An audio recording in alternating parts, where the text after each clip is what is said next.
And now, the Lowe Post. Welcome to the Lowe Post podcast, live from a room with couches and chairs in the bowels of what will always be on this podcast, the Air Canada Centre, and not the stupid bank arena, where I am joined, because the moment calls for it, by my favorite Canadian three-man weave partners, Bruce Arthur of the Toronto Star, Koreen of theathletic.com. Here we are. He just shrugged. He's trying to save his voice. So I didn't think we would be here so soon in the series. The Raptors, the Toronto Raptors, the team that had dinosaurs on their jerseys at one point, the team that drafted Andrea Bargnani #1 and had him in pasta commercials that were very silly, is one win away from the NBA championship. Now, I will say, they better not screw around with this game, because Durant may or may not come back. The Warriors remain very mysterious about this. He's been cleared to practice. Hurrah. Let's see what happens. And by the way, that's not meant to be sarcastic. Like, Kevin Durant's injured. It's a serious injury. It's a real injury. He has a calf injury that's very tricky.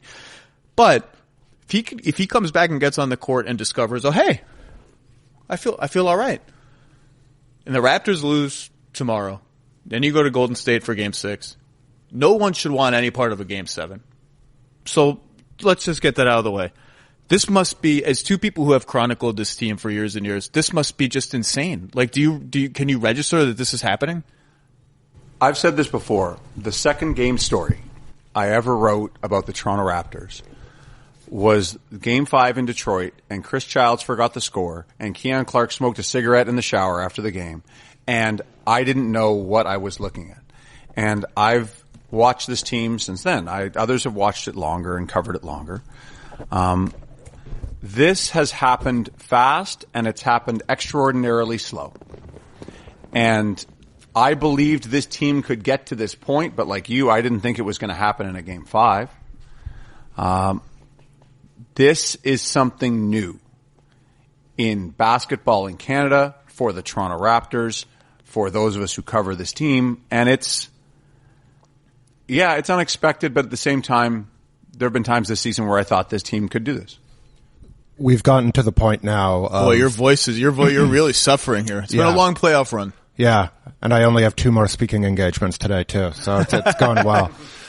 We've gotten to the point where, a little inside journalism here, when the team you cover is one win away from winning the championship, you have to start thinking about what that story might look like and the themes you want to hit on.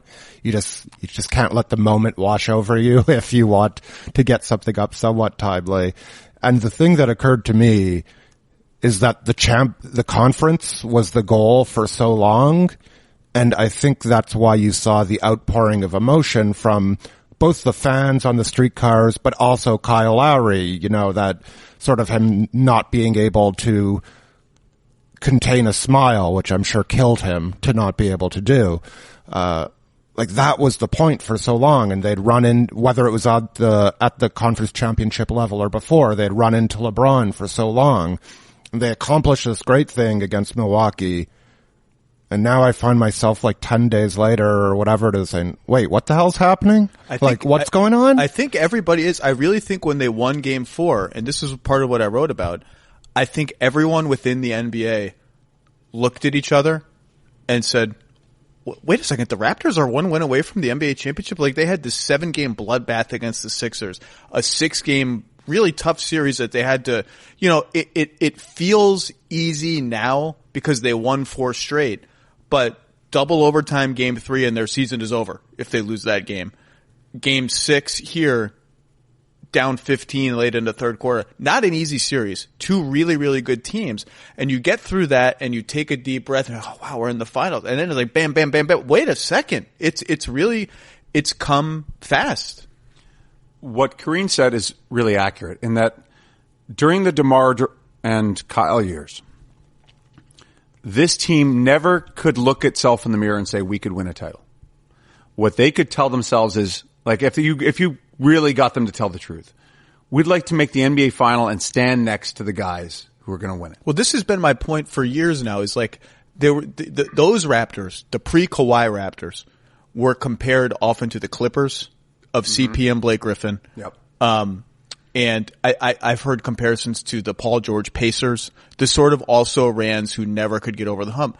They were never as good as those teams. The Paul George Pacers took LeBron to the hilt, to Game 7, to the point that you can look back at a coaching decision to take Roy Hibbert off the floor and say that cost you a series against LeBron. The Clipper teams that we all make fun of, those were championship caliber teams who happened to live in a hellacious conference as a dynasty was rising in Oakland.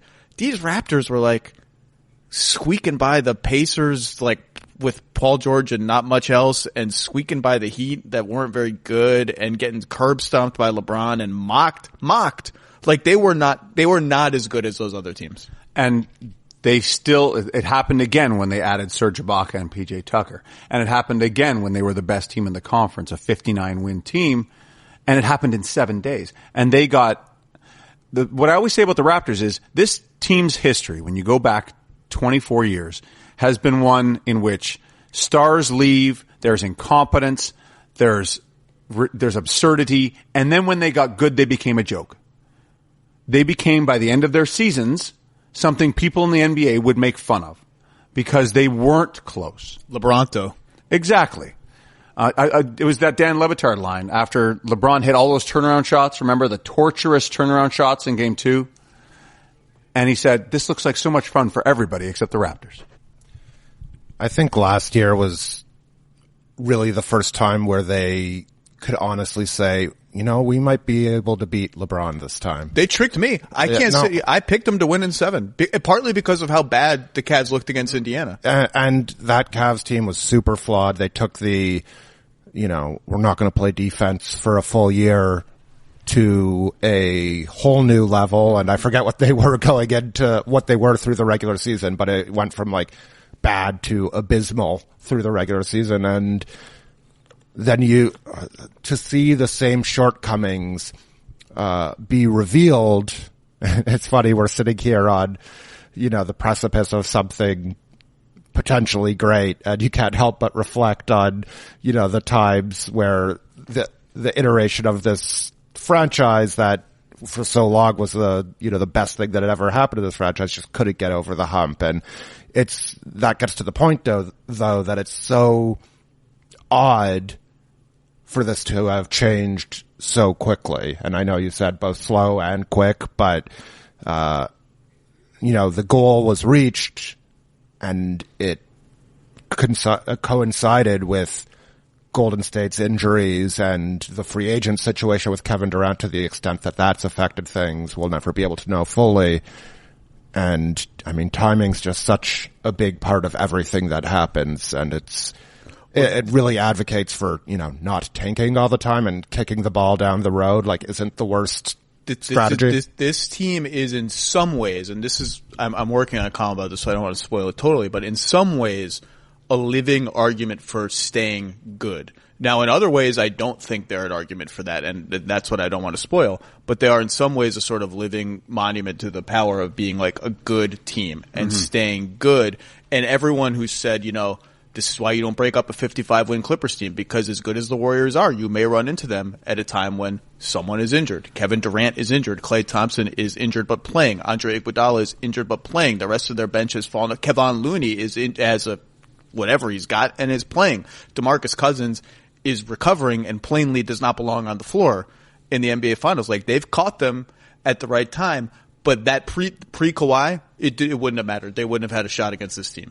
No, but it's also an argument for the track that Masai Ujiri has taken with this team, which is he built what I would describe as an upper middle class team. That's what those Raptors teams were every year. They weren't like luxury additions. They were upper middle class teams that sometimes looked better than they were, but they used the twin track of development as that was happening. So it's not really a model you can follow. Go get Pascal Siakam at 27. Good luck. He might be the best player from that draft when it's all said and done. That's a hard thing to do. But this team never stopped acquiring talent and developing talent, getting a G League team that you could keep an eye on.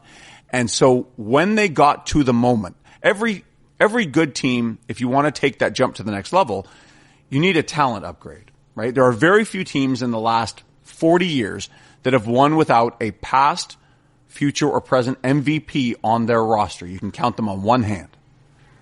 Like the Detroit Pistons teams, and that's about it. It's very rare. Everybody else, you need one of those guys. But that means you need enough talent and enough kind of cultural significance and enough organizational stability that when the moment arrives, you can make that deal. And that's what the Raptors did, is everything Masai Ujiri built, right up until the point where the San Antonio Spurs said yes, was necessary for the San Antonio Spurs to say yes. They needed to have traded Andrea Bargnani and gotten the number 9 pick and drafted Jakob Poeltl and had him be an important part of the bench. Jake Puddle. And they needed Shut up, Norman! And they needed DeMar DeRozan to keep getting better and for them to keep developing him as a player, and they needed to believe in him. And they needed all these things to happen so that they could have a chance to have a chance.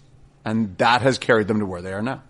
You use the word luxury, and it's funny, and I think mostly coincidental because it's just the way the contracts played out, that this is the first year they've paid into the luxury tax.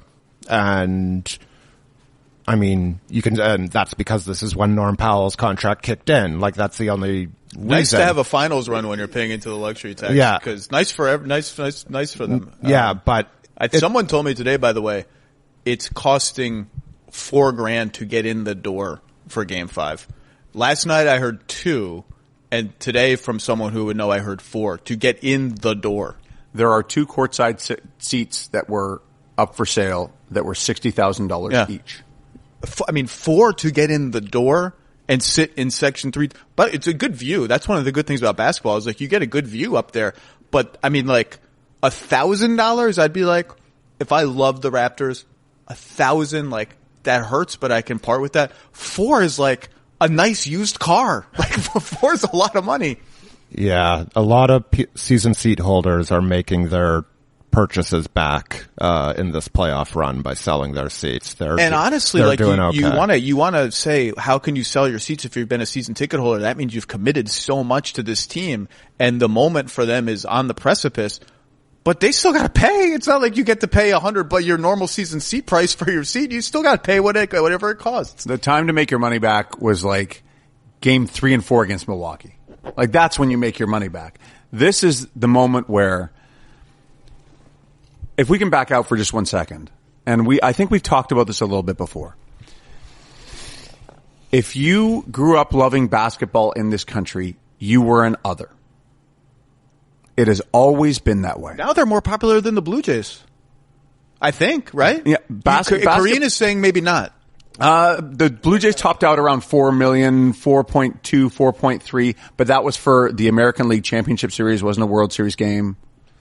I mean, this gets into the conversation of metrics and what are we using. Like, if you look at TV ratings, I think the Jays, if they were to go to the World Series, their numbers would probably be bigger in Canada than the Raptors would be. But also TV ratings is one metric that skews old. And if you consider whatever other metric you want to use, whether it's Facebook likes or streams or whoever knows what else, I think it's pretty equal at least. The Blue Jays are playing today. And they are terrible. They were. I don't know if they're terrible. I will say there was all people walking to the game. Blue Jays uniforms are nice. That nice shade of blue is nice. But I'll tell you, you know what's growing on me? The red North uniforms that the Raptors have been wearing on the road a lot. I don't know if they've lost a game in those uniforms, by the way. You might be right, actually. The red version of that, when they first unveiled that, it looks like a lighter red to me. Like it almost looks pink on TV. They're just nice. They're not audacious. It's a very nice, clean. It's grown on me. I think it's a very important finals analysis. It's grown on me. But what is happening right now is you're going to go back to serious cultural talk now. Talk about how they look like the Atlanta. What is happening now is the important thing is they're not using Drake jerseys during the finals. But the next thing is, this is a moment. And whether or not they win this series, this is a moment that basketball's never had in this country. Because if you grew up in this country loving basketball, hockey was the monoculture. It was the dominant church. And you were a small sect, and you might have had friends who loved basketball. You might have gotten, like me, VHS tapes of dazzling dunks and basketball bloopers. I shook hands with Frank Layden at game. Yeah, he was here for game two. Game two. And told him, like, he's one of the reasons I became a sports writer because there's one of the reasons I love basketball is because Frank Layden was hilarious on dazzling dunks and basketball bloopers, and that was how Canadian kid like me could access the NBA.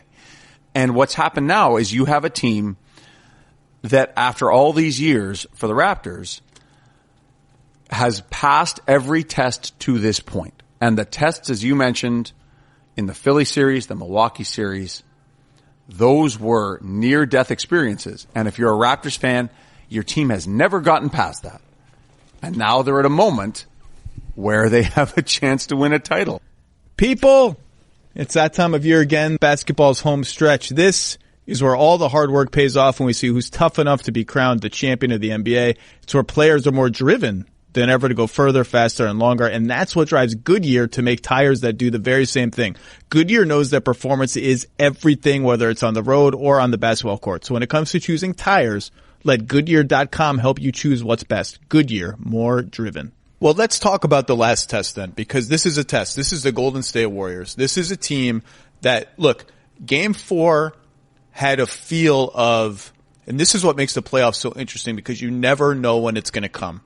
Game 4, the second half, when the Raptors scored 63 points, had the feel of they broke the Warriors' will. Draymond Green gets upset, has a technical. They can't get any stops. Kawhi is rolling over them, doing whatever he wants. And by the way, we can talk about it. I thought it was the best passing game the Raptors played, period, since acquiring Marc Gasol, considering the opposition and the level of importance. It was a beautiful performance by them.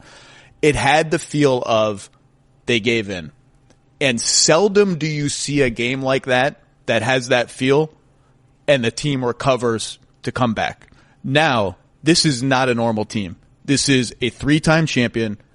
This is 3 and 4 seeking a three-peat now with all these Hall of Famers, one of whom may or may not come back. I don't think we're going to know until tip-off. Well, maybe, who knows, but that's my guess.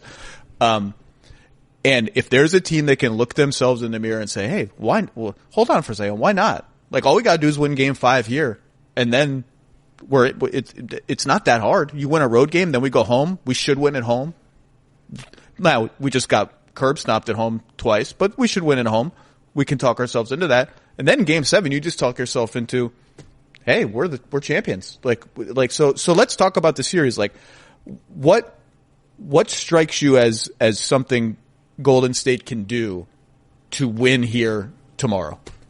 Well, they could have Kevin Durant come back. That would help. Okay, that's one. How much would it help is the question that I have. Well, I mean, we'll see when he gets on the floor, right? But what we're talking about today being cleared for practice, and he's not out there shooting with the team, we're talking about him scrimmaging with end-of-the-bench guys. We're not talking about Kevin Durant in shape. We're not talking about Kevin Durant sharp. We're talking about a guy who has this will be the first time he's been on a court that we know of with other players. And it's tempting to say, as I have said, that not being Alfonso McKinney is valuable because you have to guard Kevin Durant even if he's just standing there doing nothing. But I think that's partly true. But you also have to run back on defense and make cuts and get rebounds and get, tip out gang rebounds and all these things you have to do against a really great team. And all of that stuff requires you to cut and change directions and move around a lot. And maybe he gets out there and he says, yeah, I can make some standstill jumpers, but I can't do all this other stuff. And maybe then you're not that much more than Alfonso McKinney. I don't know. And what's he doing on defense? If he's in the role we all assumed when he got back and defending Kawhi, I think you assume that's not his role, even which seems impossible. Yeah. Exactly.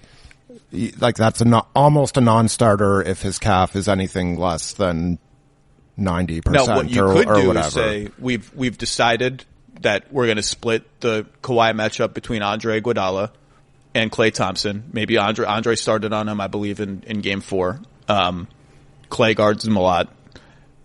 Okay, so Kevin can't do that, but maybe he also allows us to start our best lineup, the lineup that we haven't been able to play at all in this series. They haven't been able to play that literal death lineup at all, but maybe he unlocks that in a way that hasn't been possible. But Iguodala is interesting to me because they lose game 4 the way they did, and everyone's Steph is not, Steph goes 9 for 22 and gets hammered. Like a bad Steph game. Can't afford a bad Steph game. Steph looks tired. We need more Steph pick and rolls. We'll talk about all that. Andre Iguodala, they are at a stage where they cannot get 3 points from Andre Iguodala in 38 minutes. He needs to get 11. He doesn't need to get 20. That number needs to be like 12 or 11. He cannot be on the floor for 38 minutes and score 3 points, which is interesting because Lowry, I thought, played a splendid game in game 4, and he scored 10 points. And it's amazing. And he played, like, he did all the Kyle Lowry things. He pushed it in transition and created trailing threes for people, hit floaters on the pick and roll, his passing, his extra passing, his hockey assists, Canadian team hockey assists. And then you're like, wow, what a luxury it is for Kyle Lowry to be able to have a splendid game by scoring 10 points because Pascal Siakam gets 19, Serge Ibaka gets 20. And like, that's what's not happening for the Warriors. Well, and Bruce came on after he was being a big shot and covering hockey because that's most important here. I've been covering it since Orlando game 1. I did technically cover Orlando game 2. Yeah. The sphincter game, the annual, the sphincters are going to be a the sphincters weren't as clenched for game 2 against Orlando as past sphincter clenching game 2s. But I mean, in game 1 against Orlando, Lowry had his 0-point game, and we did the usual Kyle Lowry dance and how we try to appreciate him.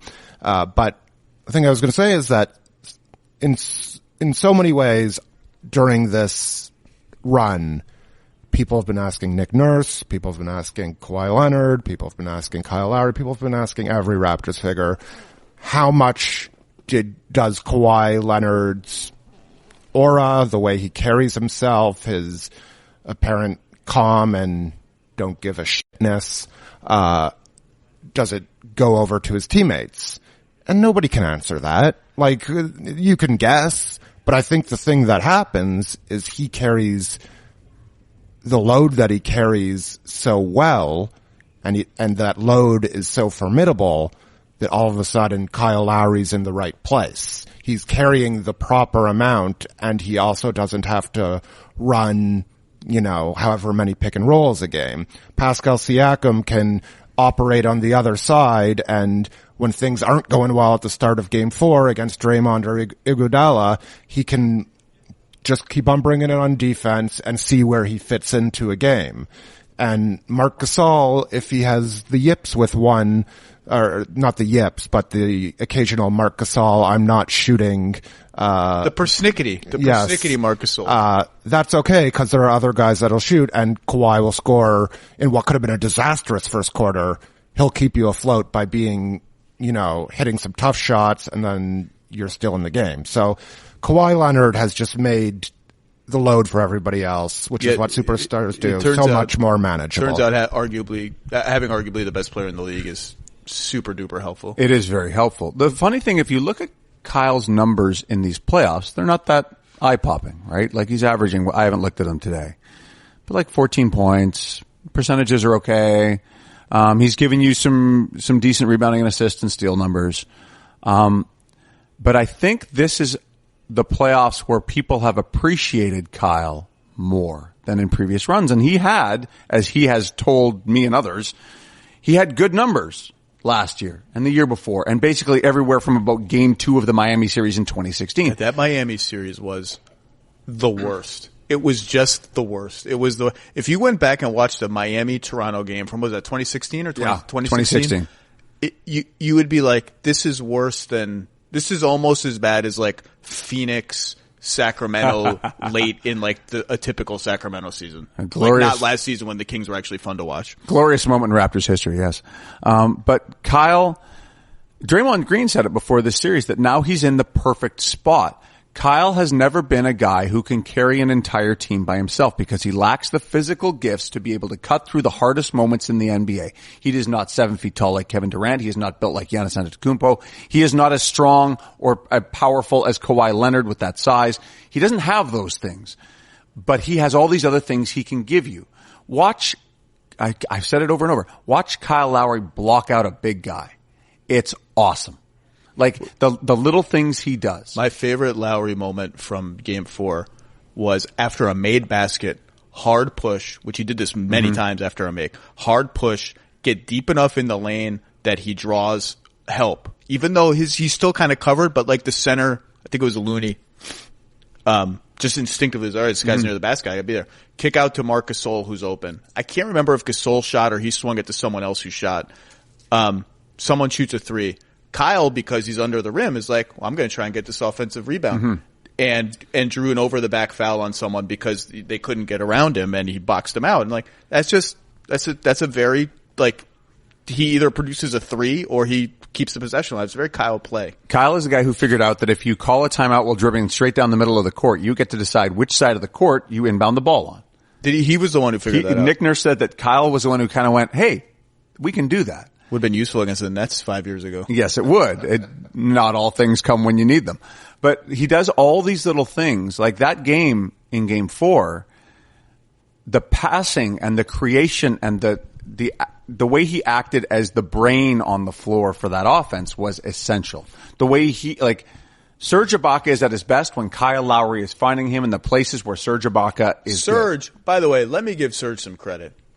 Serge is not a natural feel guy the way some of the other guys on the team are. In Oklahoma City, there was no playmaking. He was so mechanical that he couldn't do anything when he got the ball in open space. He has thrown in the last 2 games 7 or 8 of the best passes of his career. And not just a simple catch, turn to the wing shooter that I know is there, throw a pass like on time, which he did too, but like under the rim, catching the ball in a place where normally he'd finish, immediate kick out, and not to the guy in the corner, but turn around and hit the guy that's at the top of the arc. Like no one paid those passes off. They mostly led to missed threes. But Serge, he's worked at it. He's a proud guy. He's not a good passer, but he's good enough. In this series anyway. In Game 3 in the second quarter, I think I tweeted, has Serge Ibaka played in this series yet? And since then, he's been awesome. And you know, there are lots of ways to look at this series, but DeMarcus Cousins is, for all intents and purposes, except literal purposes, is the Warriors' backup center, kind of. Even though he's starting, he's playing backup minutes, 15, 18, except for Game 2. Ibaka is the Raptors' backup center, and who's won that matchup over the last few games. Back to Lowry, this is just, you know, as somebody who's, I mean, he's the most interesting guy on the team to write about, because he's so cagey and his game is so nuanced. And when the conversations have come over the past few years about him not stepping up in these moments, I've, you know, had to shift over to defender mode to a little bit, or, you know, the Raptors just don't have enough talent around him to put him in his proper role. And I'm just sort of glad to see him used in a spot where he can show the world how smart and physical and savvy he is at this game, because I don't think people understand, who aren't paying attention, understand why this guy is an all-star, has been a 5-time all-star. And sure, it's, you know, he put up bigger numbers earlier in this all-star run, but it's that other stuff that makes him an exceptional player. He also had the on another hard push after a make. He also did the Nash under the basket, and then immediate stop, pivot, spin, totally fooled whoever was on him and drew a foul at the rim. But you say what you want to say, and then I want to talk about the Warriors. So, well, there's little things like they had a chance to run a 2-for-1 in Game 4 and they didn't because Kyle wasn't on the floor, because Kyle's the guy who always recognizes 2-on-1s. But I sat down with Kyle at one point during these playoffs and I told him, like, you're having a really good playoffs. And he says, all people see is Game 1 against Orlando and Game 3 against Philadelphia. I mean, he's wrong. He is wrong, but that's how he sees it. Because I think that the criticism that Kyle received during the run in 2016 in those games, remember after Game 1 in Miami where he's out on the court shooting with his hoodie on because he'd had just an awful shooting game and had an awful shooting series against Indiana. He takes that really personally and feels it and holds it. Maybe it's partly because he needs it as motivation, but he feels like what people see when they look at him is, did I make shots or not? And that's all they remember. And he knows, and I think we know, and I think people really do the more you watch him, the more you appreciate it. He's a winning player in so many little ways, in all those ways that are difficult but not impossible to quantify. And having him on this team where so many different guys can be the second guy from night to night, where you can get great performances from Pascal Siakam or Marc Gasol. You can get a 6-3 night from Danny Green. Speaking of Siakam, having Kyle is so essential. One of the things that I'm very impressed with, and then we're going to talk about the Warriors, is I was talking to this with a Toronto official like 30 minutes ago. Everyone knows I love Siakam. Been driving the bandwagon. Even so, I thought we'd get to the playoffs and his bad games would be like 8 points. He's giving you 15 every night. His bad games are 12, 13, 14. He is giving you, like what I said about Iguodala. They can't afford 3 points from Andre. They just can't afford it. They don't have to worry about that with Pascal. Even if his jumper's off, he's still giving you 12, 13, 14, 15. I thought one of the biggest plays of the game in Game 4, Kawhi comes out and hits those 2 threes. The Raptors take the lead. People have already, Golden State punched back. Golden State got the lead back. And Pascal, after a defensive rebound, went coast to coast in the middle of the third quarter and won over Draymond Green. One of the best defenders, if not the best defender in the league, went right at him, knocked him over. It was a block and won. I mean, that was a play. That's a star play. And it gave the Raptors the lead back. I believe they were down 2. To go at Draymond Green like that and finish and hit the free throw, that's a star play. And Pascal hasn't been a superstar in these playoffs. He hasn't had to be, but he's been a presence every game in the scoring column. Forget everything else, in the scoring column. There was one game where that wasn't true, and it was, I believe, Game 2 against Philadelphia, where he had, if I remember it, I have to go back because this is now a lifetime. That was when they put Embiid on him. Yeah, 8 points, 1 rebound is what I remember. And after that game, the team went to him and said, "Look, the scoring can come and go. You can't have 1 rebound. You've got to be Pascal Siakam all over the court." Because at his best, remember how after Game 1 the Warriors were saying, "Boy, it's a really fast team." There's one fast guy on this team. There's one guy on the Raptors who's super fast. But Siakam puts so much pressure on you with that. And defensively, they're long and they're everywhere. They are long. That's him. And they're everywhere. But a lot of it is Siakam filling gaps and getting out and closing off lanes. He has such an impact on the game, but he has to play him. And that Philly game was one of the only ones where he didn't do that. And since then, the moments that he has had are still overshadowed by Kawhi. But he's just, and you don't want to fall into the lazy Jordan Pippen thing. He's been as close to a Pippen as you can kind of get on this team. 6 of the 7 games of the Philly series, Joel Embiid is his primary defender. Mm-hmm. 6 games against Milwaukee, Giannis Antetokounmpo is his primary defender. First of all, that's just unbelievable experience, whatever happened in this Raptors run. But you get to Golden State, and they're obviously full of intelligent, great defenders, but nobody who's just going to challenge you at the rim in the same way, right, and prevent you from getting your shot off in the same way. He's not scared of Draymond. And nor should he. I mean, Draymond's awesome. Most people are scared of Draymond a little but bit. He knows where his shots are, and as I mentioned in game 4, he was able to impact the game in so many ways that when he did look nervous and sort of jumbly to start the game. Ooh, jumbly. I like that. Jumbly. He's able to settle back, watch Kawhi do his business, and then get into a different flow once the Raptors find it. It's been such not the consistent type performance we saw in the regular season, obviously, but knowing you're going to get those points, and especially in this series, knowing he's going to find a way to get a few easy baskets.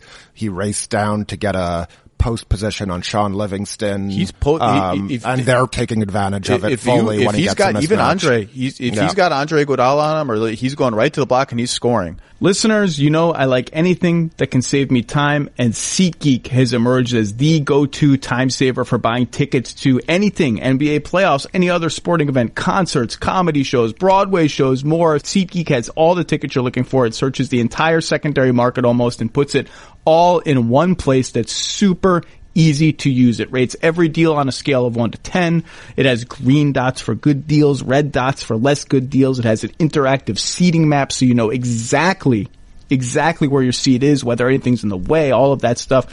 Every purchase is fully guaranteed, so you can shop for tickets on SeatGeek with confidence. It is by far the fastest and easiest way to find tickets. They helped me get tickets to Hamilton, which is a tough ticket to get.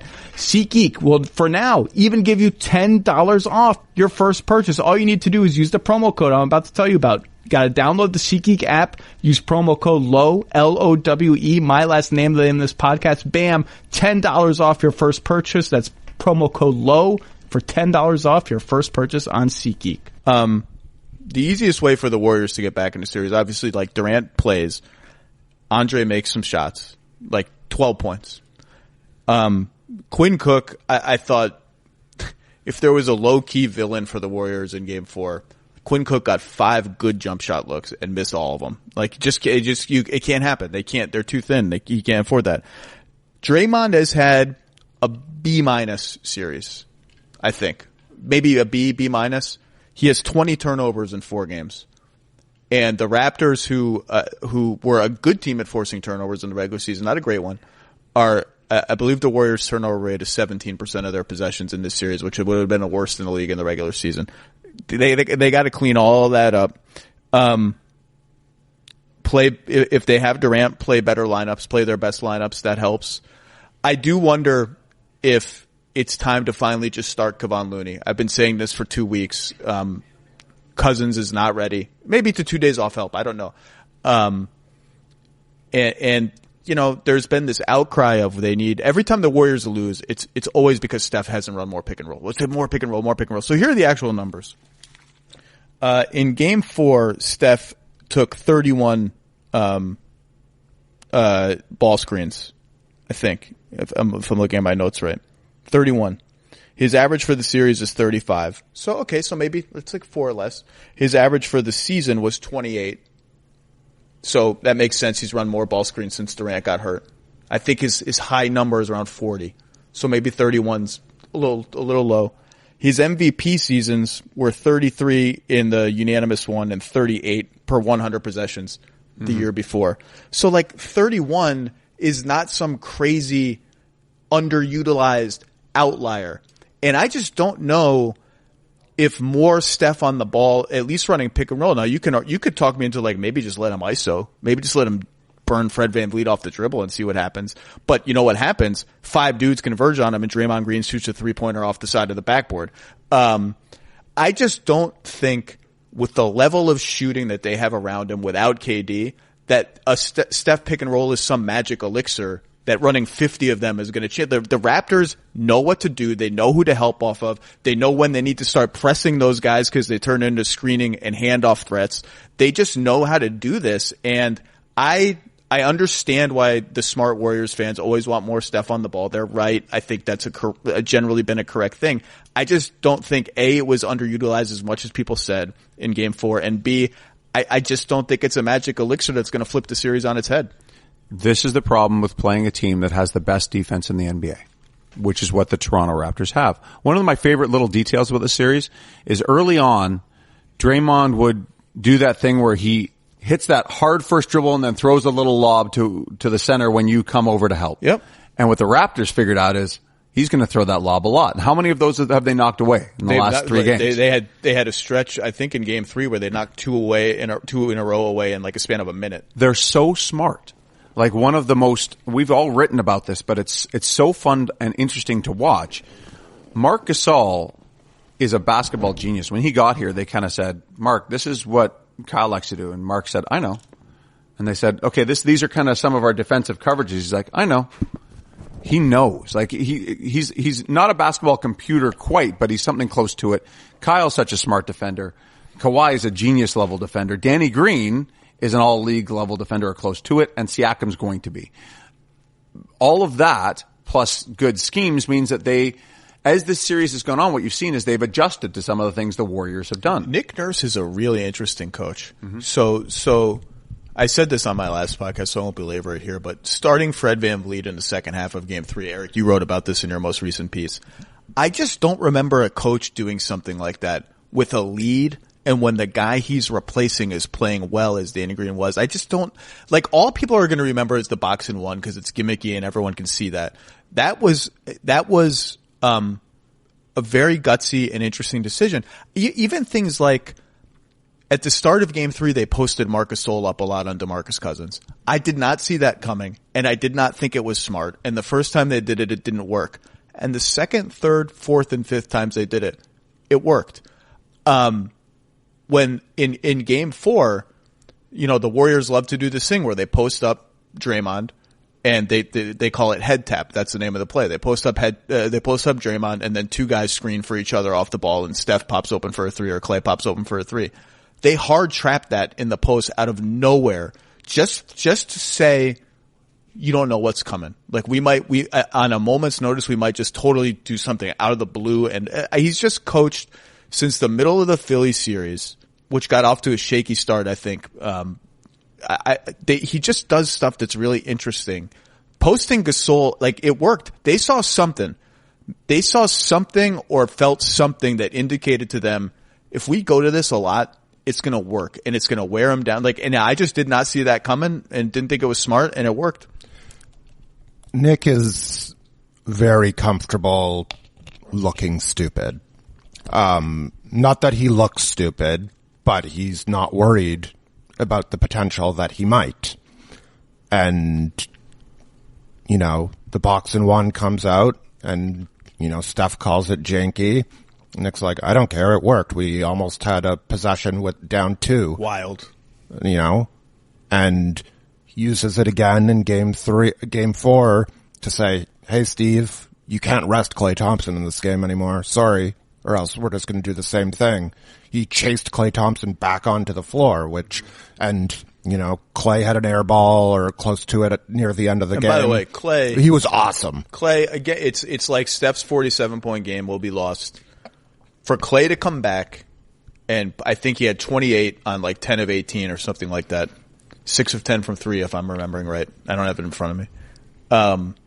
And he moved well. Well. I mean, maybe he's just Wolverine, but it wasn't like he was limping. Right? He was moving well. He was chasing guys well. Awesome performance. Yeah, I mean, awesome. I think I tweeted out that he was a deity at some point in the third and fourth quarter, so I'm not taking anything away from him, but by the end of that game, he and Steph both missed some jumpers in the fashion that we are not used to them missing jumpers by quite a bit. Could have been bad luck, could have been that they were tired, but the load on them has been so much because A, the Raptors' depth, and B, the way that they're playing and the way that Nick Nurse has them playing.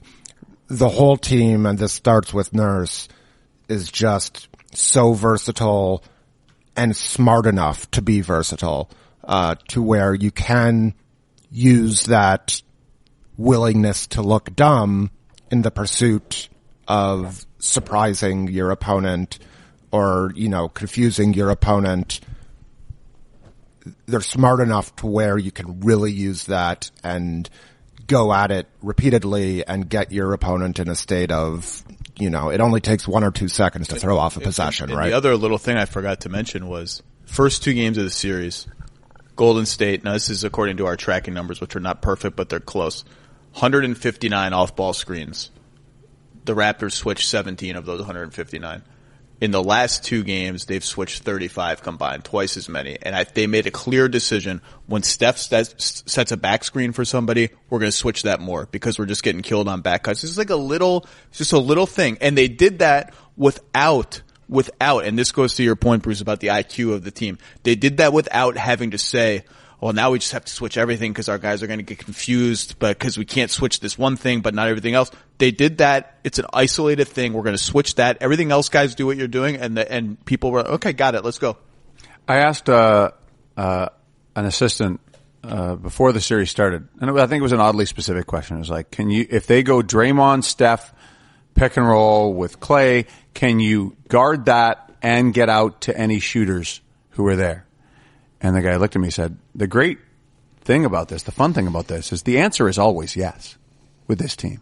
Like what Nick said against Milwaukee when it was, you have to collapse and keep Giannis from the rim and get out to their shooters. And he said, they said, you have to decide. He went, I want everything.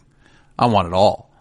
because this team is capable of doing that. One of the great interesting races in this series has been Golden State has genius level players, right? I mean, Draymond Green and Andre Iguodala are probably two of the smarter guys in the league. Steph has seen it all. Clay has seen it all.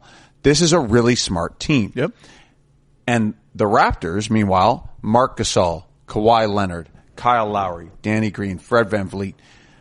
It's a race between them and their coaches to see who can figure out and take away the things they want to take away first. And against Milwaukee, the Raptors took things away over and over and over and over as the series went on. One of the problems Draymond's having in this series, I think, is when is Draymond difficult is when he's getting to the rim with a head of steam and options, right? Where he can either get all the way to the rim because he's not going to beat you from the perimeter, or he finds somebody. The Raptors just had to deal with that with Giannis, who's a far more difficult kind of opponent trying to do the same thing. So everything that they've kind of seen gets you to this point. Giannis, after that series, told Eric Nehm of The Athletic, like, he's seen Kawhi and Gasol every time he sees a double team from now on. These guys make life really difficult, and they adjust so well. So Nick, his big mistake in the Philly series was he trusted his starting five a little too much against Philly's starting five. He thought his starting five, because it had been an annihilating force, would be able to make up for any difference of his bench going against Joel Embiid coming back on the floor. And he was wrong, and then he adjusted. Yep. But Eric is right. At the beginning of this season, Nick Nurse said, I'm not going to coach scared. And what you've seen up to the highest levels of this game is he has not coached scared. It helps when you have maybe the best player in the game and incredibly smart players. But he's been a huge part of it too. Listen up, people. We have a big favor to ask, and we promise it won't take too much of your time. Everyone knows I care about time very much. I don't waste your time. Our show is supported by some fantastic sponsors, and we'd love to hear your feedback. Head to podcastlisteners.com and fill out a short anonymous survey. That's it. We swear again. That's podcastlisteners.com. I'm glad you brought up their help on Giannis, because in every series that the Raptors have played, including this one, we keep hearing this discussion of how much help should you send toward Kawhi? Should you just let Kawhi get his and cover everybody else and all that? And it's like, that's a thing, but Kawhi is an active participant in that discussion. And if you send no help at Kawhi, it's going to be a problem. And so I thought the best any team looked defending Kawhi was Milwaukee in the first two games of the series, because they said, here's what we're going to do. When you run a pick and roll, Brook Lopez is going to come up a little bit, but not so far. We're going to force you away from the screen or force you left. And we're going to sort of corral you in like a 8 square foot area and dare you to take contested mid-range jumpers. And that's like, that you can live with. Like, if that's the end game, you can live with that. Looney is the only one of Golden State centers who can actually do that, because Cousins he'll go right around or right into. Bogut he'll go right around or right into. And the Warriors just haven't been able to find that balance of playing a Kawhi pick and roll almost 2-on-2 and staying home on everyone else, because Looney's the only one who can actually do it, and he's not 100%. And they haven't been able to go to their death lineup and switch everything because it hasn't been available to them. And so Kawhi has been able to sort of pick them apart. Lowry has been able to pick them apart on the pick and roll because the centers can't stay in front of them. And beyond that, the Raptors, I think in games 3 and 4, particularly 4, proved that they are now a multi-dimensional offensive team. That if you take that away, they can play the off-ball split cut game like the Warriors play. They can get out in transition. And when they find any sort of help, their extra passing, the ball was flying around in game 4. It was really a testament to how versatile they are stylistically. It's not just like as simple as how much help do we send Kawhi, because A, that he alone makes that very complicated, and B, they got other stuff they do well now. I mean, back in December when we did this, I think I mentioned, and something, I'm not a genius, but we mentioned it looked like they had the Kawhi offense and the Raptors offense. And at times in this playoffs, that's what it's looked like too. You know, especially in the Philadelphia series where you can see Kawhi losing confidence in his teammates and his teammates losing confidence in their own shots. And, you know, literal and figurative bounces have gone their way over the course of the play. He gets more rolls. He gets a roll every game. Rim backboard in every game on threes. I think he and Steph went roll three for roll three last game. Like both of them had an in out and in back to back, and it's like, okay. Start of the third quarter. Yeah. First Kawhi three rattled in and out. Boy, that Kawhi sequence. Now it wasn't quite a steal that was in between because Draymond kind of lost the ball on his shoulder. But he just took the ball. It's like, it's my ball. I'm taking it. And that's what he was 2 years ago when I thought he was the MVP of the league. He would just have these 90-second periods in lots of games where he would almost single-handedly go on a 9-0 run just by himself. He did that. Yeah, that's what I'm saying. But in game 6 against Milwaukee, they were down 15 late in the third quarter, and Kawhi scored 8 of the next 10 points and assisted on the other 2, and the Raptors were down 5 heading to the fourth. But we were talking about that in December, and we've talked about it throughout. And Kawhi scored 17 points in the third quarter? Mm-hmm. Other than that first spurt, did it feel to either of you that it's oh, this is the Kawhi Leonard show, he's doing it all in the third? In the first, it did feel like that to me. In the third, they scored 37 points, Kawhi had 17, and it wasn't like Kawhi's out there doing everything. Obviously, he was doing a hell of a lot, but he wasn't this one man. It wasn't in the third. It wasn't this one man show. And then in the fourth, it certainly was not. No, he had 5. In the fourth quarter, he had the luxury of making a catch and shoot corner 3 like Danny Green on a pick and roll where Lowry saw that Kevon Looney was coming out far, but was a little behind the play, read his feet, so he's not going to be able to reverse the momentum. Just put his head down, went right around him, threw a no-look pass where he looked at Danny Green on the wing and hit Kawhi in the corner. I was like, oh, Kawhi must have been this is nice. Well, spot up, catch and shoot 3. Is this how you live, Danny Green? I could make half of these. They did a couple other ones where he was down in the dunker spot, popped out, did a little 8-foot jumper, right? Off a catch. But so he scored, I think, he hit those first 2 threes, and every Raptor, I asked Fred VanVleet after the game, what changed in the third quarter? And he came out with that wonderful, great line. Kawhi Leonard came out and hit a couple FU threes. When did he lose his tooth? Was that in the third quarter? What fourth quarter? Yeah. But every Raptor said, once Kawhi hit those shots, the second one over Draymond Green after he gets the ball, he just walks right up to Draymond Green, crosses him once and says, watch this. They take the cue. The thing is, you can't say this team is just Kawhi Leonard because he has a team around him that in that third quarter, we have spent a lot of this playoffs, especially the Philly series going, it's Kawhi and everybody else. It's Kawhi and everybody else. And they had a couple games where it wasn't that. But he carried them on those shoulders for a lot of that series. And they had a play, 2 plays jumped out to me and I was rewatching part of the game this morning. One was a Kawhi ISO, where the Warriors loaded up the floor on him, and he passed to some outlet that was nearby, and the Raptors threw 4 passes in 3 seconds, and they were all simple passes, but it was next guy, and Serge hit an open long 2. And there was another one in the first quarter where they ran an off-ball screen between Kyle and Kawhi. Kawhi went into the post deep, caught the ball, drew help, kicked to Siakam, or maybe VanVleet, I can't remember, who swung it to Gasol, who pump faked and drove and swung it again, and then it got up to VanVleet, and there were, again, it was 6 passes and a drive in 5 seconds, and Fred missed a wide open 3, but it was man, they are just, if it starts with Kawhi, he doesn't have to finish. It can go in a million different directions. And what it felt like in that third quarter was something closer to final form. In the Philly series, Brett Brown was terrified of the other shooters because once Marc Gasol became a Raptor, they became the best 3-point shooting team in the league because all of a sudden the ball moved so much better because his unselfishness was contagious. But we talked about it. Koreen's right that Kawhi for a lot of the season felt like he was operating in almost a simulation. Like he was practicing with 4 guys paid to be his teammates and 5 people paid to be defenders. He was working on stuff. And then the Raptors in the games without him would move the ball differently, and their offensive hierarchy was obviously different. And so they did have kind of 2 offenses, and what you saw in that quarter to me was a melding of the two offenses where it all comes together, where Kawhi comes out and hits those 2 threes.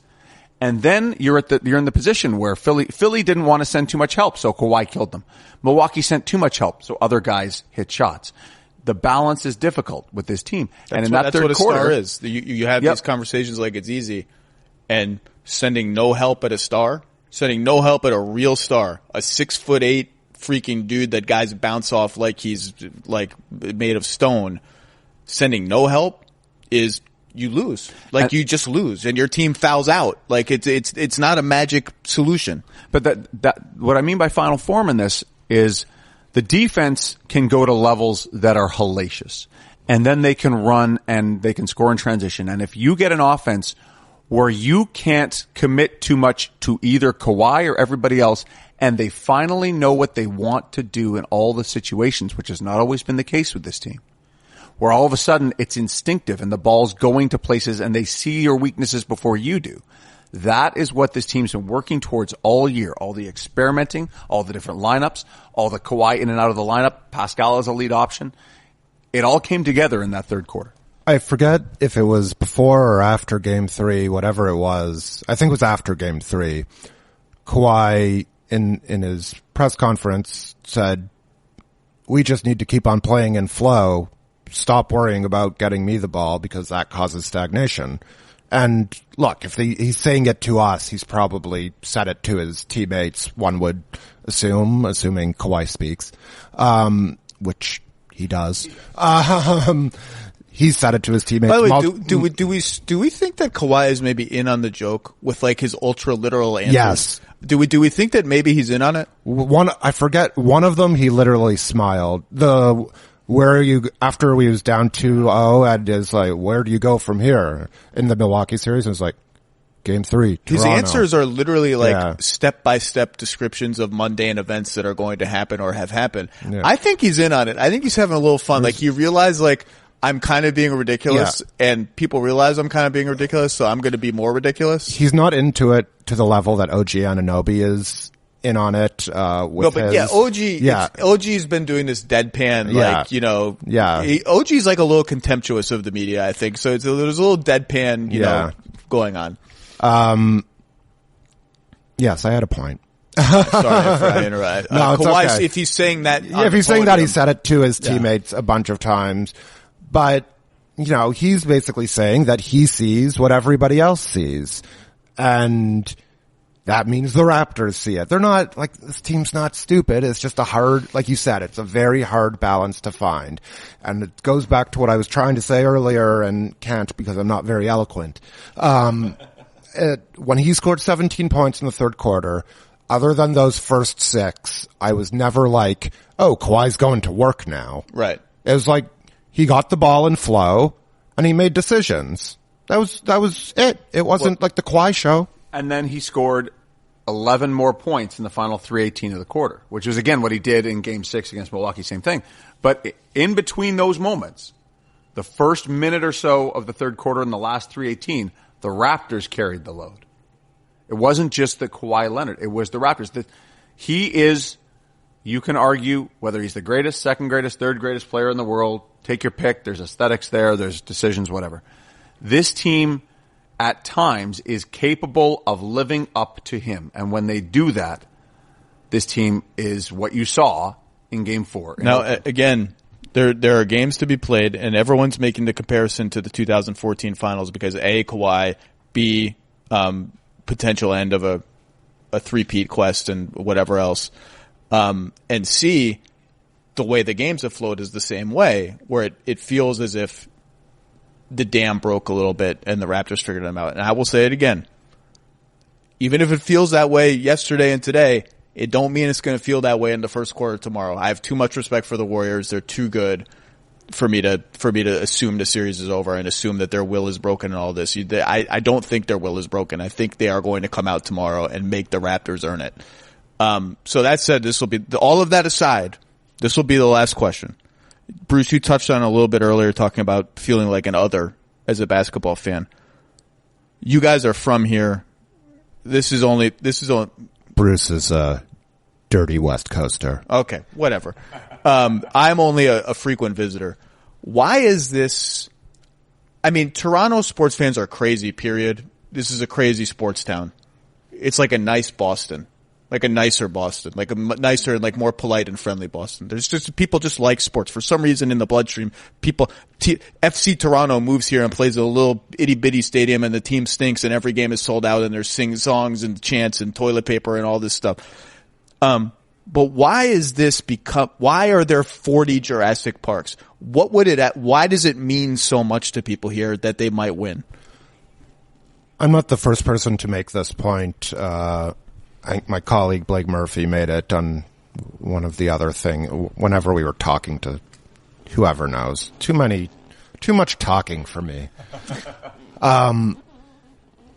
We the North, the slogan was this other, it came out of the whole idea of being othered. But it's not just being othered in the NBA, by 29 other teams from south of an arbitrary border. I mean, it's not so arbitrary, but, it's also within the city. Like, as somebody who grew up, I was 10 when the Raptors were born, and to me, the Raptors were as big as the Leafs. But that's not the way they were discussed. That's, it was, if you liked basketball, you were like doing something I don't want to glamorize it and say it was radical, but it was marginal. It was like you felt marginalized. And there are, it's like any championship or near championship run, there's been lots of bandwagoners coming on, which is fine. The more people that get to have a good time, as long as it's safe, is great. But to the people who always treated the Raptors as equals to the Leafs, and I would say, and maybe it's too close for me, but like my sort of peer group, that's how it felt. Like people who were 10 or 12 when the Raptors were born and had felt some sort of ownership over the franchise and some sort of stake in the franchise. This happening, not just to compare it to the Leafs, but this, marginal thing becoming something of such huge importance is just, it seems so improbable, and that makes it so meaningful. I don't know if that makes a ton of sense, but that's how it feels to me. I will say this. I have a terrible sense of balance. My center of gravity is up in my chest. So when I tried to play hockey, I was terrible at it. I was a really lousy skater. There's a lot of people like that in this country. But for most of the people in this country, the number one participation sport is hockey. It is our religion. It is wended into what it means to be Canadian, not only at the rinks, but by the beer companies and by every advertiser and by every small town across the country that's got its own rink. Hockey is what we do. And it is tied beyond that inextricably to a sense of being Canadian. And if you are like, and I grew up loving hockey. I grew up being a fan of the Vancouver Canucks. I just couldn't play. But if you grew up loving basketball, which I did, because my dad loved both and he taught me both, taught me to love both, you were something different. It was like these little tribes. It wasn't like secret societies, but you were in a different place than most of the other kids. And over all these years, when they got these two teams and we lost one of them, I used to be a partial season ticket holder for the Vancouver Grizzlies. Basketball was still not the thing. The people who were making television programming decisions, advertising buying decisions, everything grew up as hockey fans. They didn't grow up as basketball fans. And what's happened over 24 years is this team, as we've discussed, went from being this novelty to this exciting new thing to this disappointment to this very successful joke. And what's happened now is finally, for the first time in our lifetimes, if you grew up loving the sport, it's the biggest game in town.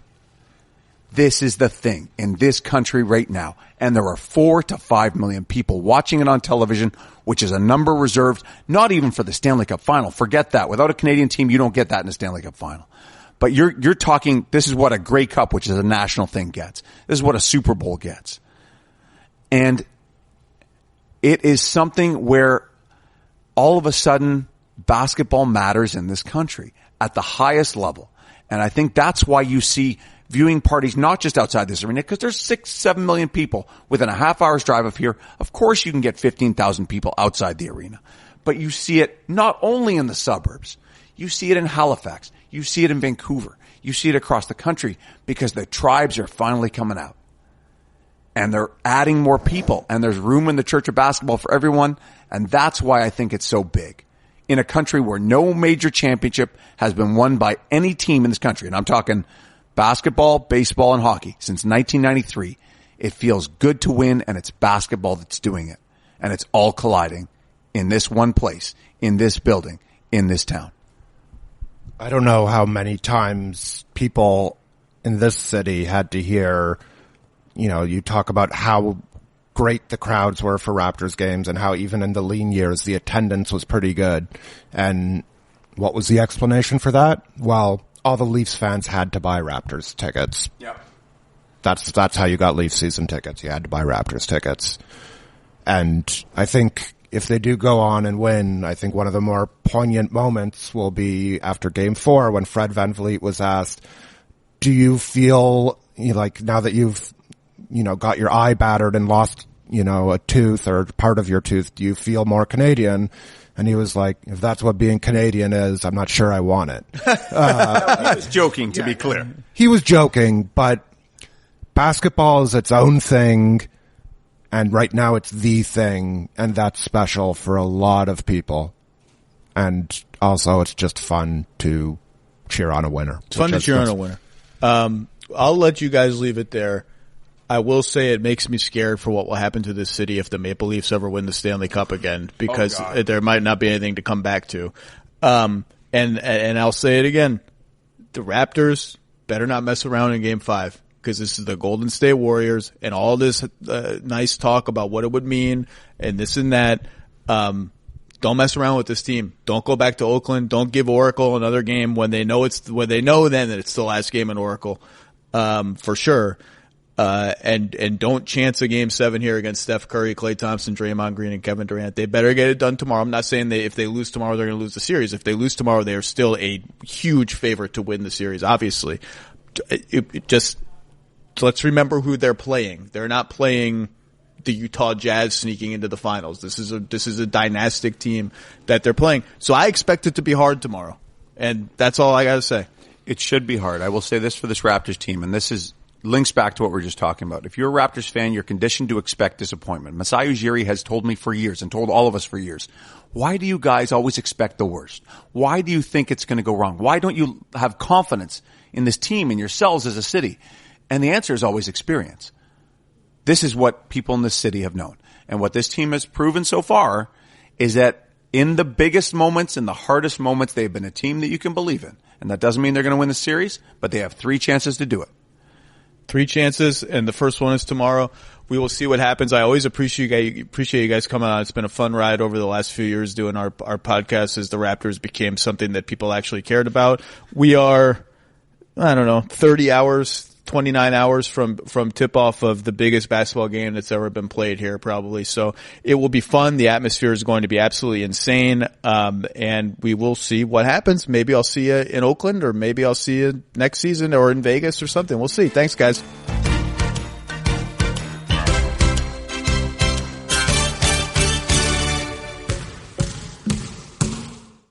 The Lowe Post is presented by Goodyear. Drive always discovers possibilities. Goodyear, more driven.